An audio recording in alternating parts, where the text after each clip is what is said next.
On June 20th, 1987, in the mountains of Ararat, Turkey officially recognized the discovery of Noah's Ark. Located on a mountainside about 15 miles south of the volcanic Mount Ararat, the remains of the massive ship were dedicated during a special ceremony. Guest of honor was Ron Wyatt, due to his 10 years of research at the site. The story began in 1957 during the Cold War, when aerial photos taken of eastern Turkey while searching for Soviet missile bases revealed a strange boat-shaped formation in the mountains about 6,300 feet above sea level. Life magazine reported on the story after an expedition from the United States went to the site in 1960. Blowing holes in the strange formation, the members of the team came away with the conclusion that there was nothing there of any archaeological interest. Ron Wyatt, like many others, read the story, but he was of the opinion that the site needed further exploration. There had been many claims of seeing Noah's Ark on the volcanic Mount Ararat, but Ron knew that it was a stratovolcano, and he believed that nothing would have been able to survive there. He noted the biblical account of the location of the ark. And the ark rested in the 7th month, on the 17th day of the month, upon the mountains of Ararat. Urartu, the biblical Ararat, was a large region in eastern Turkey. This location was certainly feasible. But the factor that captured his interest the most was the length given in the Life magazine story. 500 feet. Most people were looking for a 437-foot Noah's Ark based on the Hebrew cubit, but Ron again went to the Bible to learn more. And Moses was learned in all the wisdom of the Egyptians. Moses was the author of the Genesis account of the flood. He would have known the cubit of the Egyptians. The Hebrew cubit didn't come into existence until there was a Hebrew nation after Moses' death. The Encyclopedia Britannica stated, "The Egyptian cubit is generally recognized as having been the most ubiquitous or universal standard of linear measurement in the very ancient world. The royal cubit equals 20.62 inches. This would mean Noah's Ark was much longer than 437 feet. 17 years after the Life magazine article, Ron finally made the journey to Turkey. When he saw the boat-shaped object, he saw that it looked just like it did in 1960, and he knew he would need permission to excavate in order to learn anything about what was beneath the surface. So he returned home and enlisted a number of friends to help him pray for an earthquake to reveal more. In late 1978, he learned of an earthquake in eastern Turkey and returned in August of 1979. When he arrived, he was overwhelmed by what he saw. The earthquake had dropped the soil around the object, and a large crack extended the entire length. He could see what looked to him like the remains of decayed rib timbers along the now exposed sides. Also, he was able to measure the depth of the debris and measure the length. It was 515 feet, or exactly 300 Royal Egyptian cubits. He was now convinced. He carefully combed the surface, looking for evidence that it was a shipwreck. He saw what he believed were petrified structures of an ancient ship whose deck had collapsed.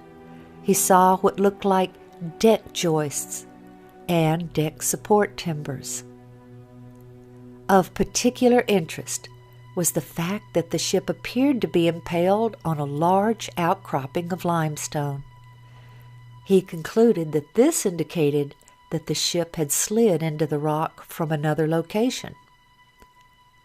Before he made his first trip to Turkey, he had done an experiment in a nearby lake, building mountain configurations out of rocks and floating a boat model by them to see the reaction of the boat. He noted that a crescent shape caused the water to pull the boat into the crescent where the boat remained and gently floated. The present location did not fit with the results of that experiment, so Ron decided to examine the area above the boat shape. The site was in a moving mud flow, so he followed the mud flow up the mountainside. About 1.5 miles up, he found a crescent shape of mountains. He saw that the mud flow began up here. When he arrived near the top of the ridge, he found an ancient stele, like an ancient billboard, which depicted the boat shape, the familiar mountain ridge, several birds, and 8 faces within the boat shape. Clearly, this was a reference to the ship of Noah and its 8 survivors. He noticed a taller mountain peak on the stele that was no longer visible from that location. He concluded that it was a small volcano that had erupted long after Noah's Ark had landed, and that it had carried the ship down the mountainside about 1 mile, where it was impaled on the limestone outcropping, then covered in lava. The lava then encased the ship like a time capsule.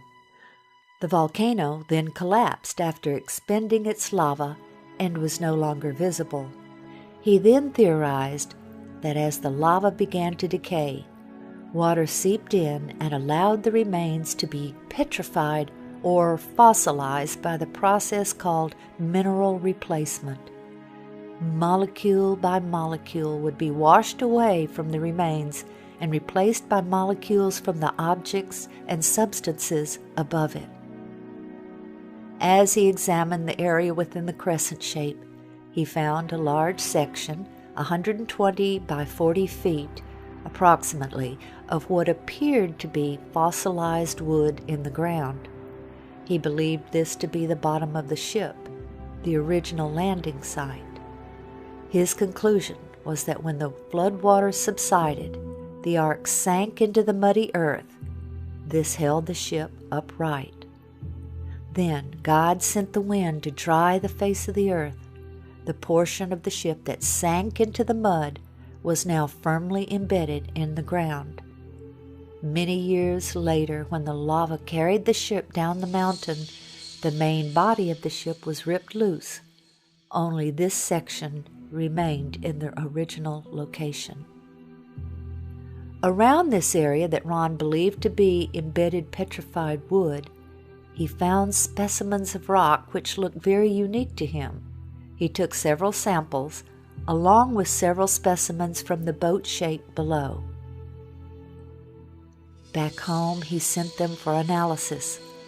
The results showed organic carbon, which indicated that the samples were consistent with decayed and fossilized wood.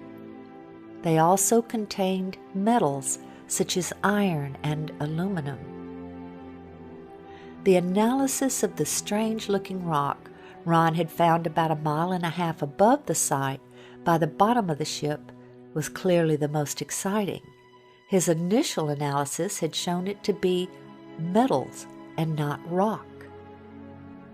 In 1984, Ron met and became friends with Colonel Jim Irwin, the former astronaut.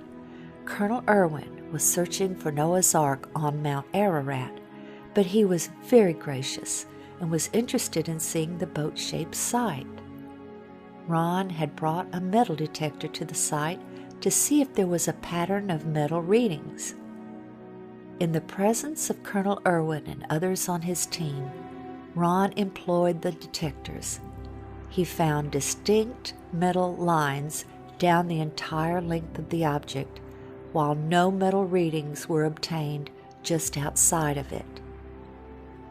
Ron asked Colonel Irwin, who had impressive scientific community connections, if he could have the strange specimen tested.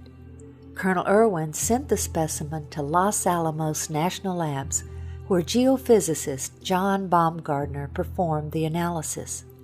The results of that analysis captured Dr. Baumgartner's interest. The specimen contained manganese, also titanium and aluminum, among others, and these were not in the form found in nature. Due to the sophistication of the metals, he questioned whether a missile had crashed on the mountainside and Ron had found the remains. The exciting evidences of the metal lines and the analysis of the specimens brought two new researchers into the work, Dr. Baumgartner and David 𝗬𝗱𝗨, a marine salvage expert who knew all about ships and their construction. They both joined the team. Oh, look at that. Oh, well, wait a minute. Wait a minute. Let me get a close-up of that. Kind of, You want my hand in there for? Yeah, just to point at those little flakes of iron that are coming out, like right there. There and there. Huh. That's a strong reading.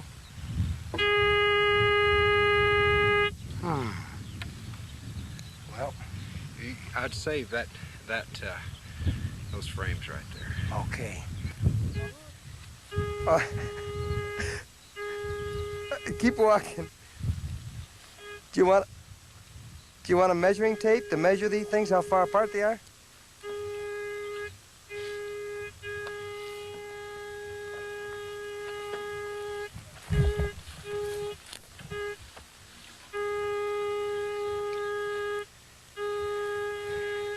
John, as a scientist, might I take the liberty here to ask you, do you really honestly believe that you have been on the remains of Noah's Ark? I have no doubt in my mind. This has to be a man-made structure. It's full of metal. Metal has a regular pattern to it, and the size of the thing and the shape of the thing is such that it's almost certainly a large boat. Dr. Baumgartner and Ron scanned the entire site with 3 different types of metal detectors. Placing rocks at each metal reading, they then attached tapes to show the lines. This exciting evidence also attracted the interest of ABC's 2020. The boat-shaped site was first found and photographed by a Turkish army captain back in 1959. It was quickly explored and dismissed as a freak of nature. But Wyatt, an amateur archaeologist, rekindled interest in it a few years ago. He brought in 𝗍𝗪𝗍𝗍, a marine salvage expert, to assess it. The Doomsday Mountain team brought in some high technology to explore the oldest legend of man. They began scanning their site with a molecular frequency generator. It's a device used by surgeons to pinpoint cancer tumors, and it's been used by 𝗬𝗨 to locate underwater treasure. This time, the molecular frequency generator began to pick up a unique pattern of iron lines beneath the earth. Okay, bring that one up. They began placing ribbons along those lines. The finished shape, outlined by the ribbons, was that of a huge ship, the approximate length and width of Noah's Ark, as described in the Bible. The fascinating field of ribbons soon attracted higher academic interest. That looks like iron. Okay. Dr. John Baumgartner, a physicist with Los Alamos Laboratories, sent samples back to the lab for analysis and confirmed that the metal they were tracing with the ribbons was indeed iron. With the width and the length known, the only remaining question was depth. By locating the depth of the hull, they could determine if the boat-shaped object had the cargo capacity described in the biblical ark. To resolve this final issue, Wyatt and 𝗬𝗨 brought geologist Tom Finner to Turkey with his company's heavy-duty subsurface radar equipment. Gear like this located the black box cockpit recorder on the floor of the frozen Potomac River after the Air Florida crash. It was here, several miles short of the boat-shaped site, that a waiting game began for Finner and the others. The party needed a final go-ahead from the Turkish government to complete their probe of Doomsday Mountain. The restrictions of martial law left the American explorers isolated from the outside world. Not even a telephone. Yeah. Anyway, we're going to hang in like smell on a skunk till there's nothing left to get this done. hanging like the smell in a skunk. The Turkish government stopped the exploration. What now? Since we were there, Barbara, things have cooled down, and they've sent their own team of scientists in to take a look at this site. It's a very fascinating location. While Turkish scientists and archaeologists did their own research, Ron and his associates continued their work. The next step was subsurface interface radar. There's the longitudinal bulkhead. You ought to see them popping out, Ron. Yeah, there they are. Here. There's Yeah. another one. There's the keel line right there. Yeah.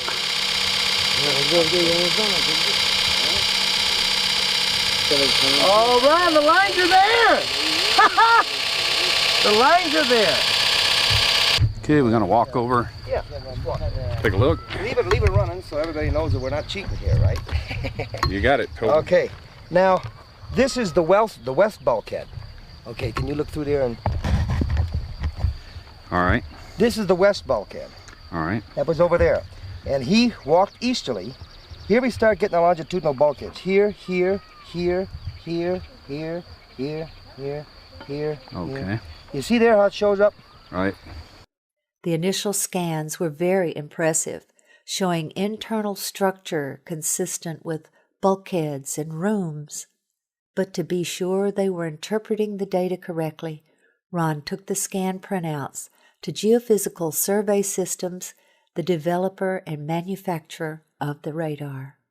This data does not represent natural geology. It's a man-made structure. These reflections are occurring very periodic, too periodic to be random natural type interface. There was no longer any doubt that this was the remains of something man-made. In late 1986, the Turks announced their decision. The ceremony was set for June 1987. During that ceremony, the governor asked Ron to demonstrate the radar on site for the journalists and military officials. When Ron showed them a readout that he said looked like an intact timber, the governor then instructed a soldier to dig right there. What emerged was this petrified section of fossilized hand-wrought timber. Sectioning showed it to be laminated wood, 5 layers of timber glued together with pitch, clearly visible oozing from the end. This fossilized specimen shows that rivets were used in its construction. Their analysis showed that they contained iron, titanium, and aluminum, among other things, very sophisticated alloys that would be resistant to water.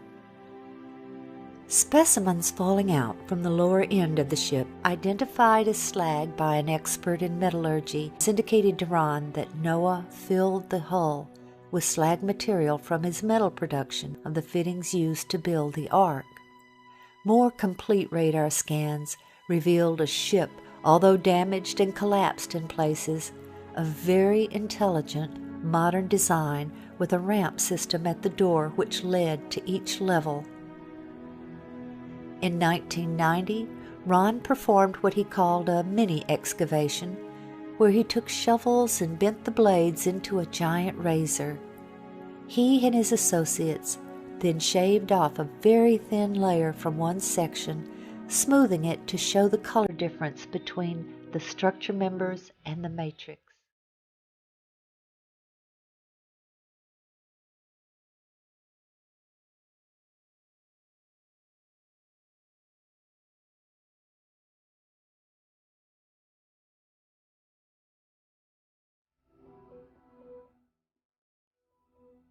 By faith, Noah, being divinely warned of things not yet seen, moved with godly fear, prepared an ark for the saving of his household, by which he condemned the world, and became heir of the righteousness which is according to faith.